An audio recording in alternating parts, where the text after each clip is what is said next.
इस लेक्चर में हम सीखेंगे कि हम कोरल ड्रा में तस्वीर को जेपीजी फॉर्मेट में कैसे सेव करते हैं। तो सबसे पहले हम एक तस्वीर को ओपन करते हैं। मैं अपने सिस्टम से एक तस्वीर को ओपन करता हूं। सिलेक्ट करके ओपन कर लिया, तस्वीर को ओपन कर लिया। इसको बड़ा कर लेते हैं। अब हमने फाइल मेन्यू में जाकर सबसे ऊपर एक टूल बार दिया हुआ है, उसमें फाइल है, एडिट है, व्यू है। हमने फाइल पर क्लिक करना है। मेन्यू बार में जाकर फाइल पर क्लिक करना है। फाइल पर क्लिक किया, नीचे एक्सपोर्ट पर क्लिक करना है। एक्सपोर्ट पर क्लिक करके यहाँ हमने तस्वीर का नाम लिखना है, जो भी रखना है।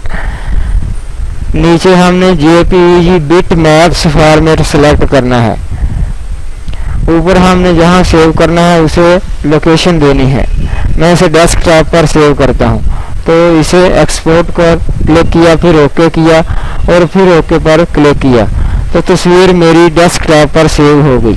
अब हम अपने डेस्कटॉप पर जाकर देखते हैं।